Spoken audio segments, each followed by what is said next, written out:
What's the difference between a standalone art insurance policy and insurance provided by a master policy or a group policy? So you've bought your art and you're about to arrange standalone art insurance when the art dealer or the storage facility says, stop, don't go and buy standalone art insurance, put your asset under our insurance policy. So what happens is the art dealer or the storage facility has purchased a policy to cover all of their artwork, and you put your asset under their policy and you're issued a document that says that the XYZ super fund is noted in respect of its artwork, and you only pay a small contribution to be part of that policy, so you look like you're getting standalone insurance. And your auditor looks at it and says, yep, that's fabulous, there's standalone insurance. The problem is it's wrong. You're actually not allowed to use those master policy arrangements to cover your art. We wrote to the ATO about this and they confirmed this back to us, that master policies and group policies don't satisfy the requirement for insurance in the name of the self-managed super fund. So why do they exist? We've put in place master policies for some of our other clients, but not for self-managed super funds. The reason they exist is that the art dealer or the storage facility, they don't know that those policies don't comply. They think they're doing you a favour, but actually it's a compliance breach. And there are two reasons why the master policies are dangerous and why the ATO doesn't want it, and I'll talk through them. The first is that a master policy or a group policy are aggregate policies.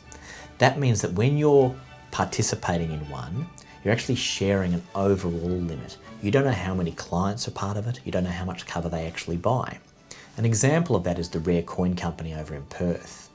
That collapsed, and when the administrator came on board, the first thing they did was write out to all their self-managed super fund clients who stored their coins with the Rare Coin Company and said that the total value of assets was 300 million, but the amount of insurance under this master policy that was purchased was only 150 million. So they immediately needed to increase the limit by another $150 million just to cover the total value of assets. So if there'd been a total loss at any point in that time, everyone would have only got back half. And that's the danger. When you're part of a master policy, you're subject to the amount of aggregate cover that that entity has purchased. You don't know how many clients are sharing that limit. You don't know the value of the assets sharing that limit. You're reliant on the art dealer, the storage facility, putting in place enough cover.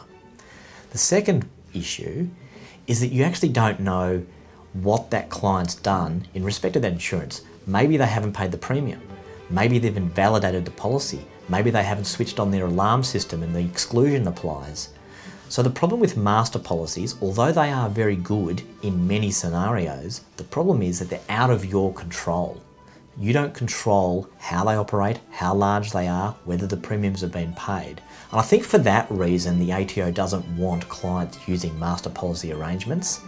The issue is they look like standalone insurance policies to everybody in the chain, to the dealer, to yourself, to your auditor. So it looks like it complies, but they don't.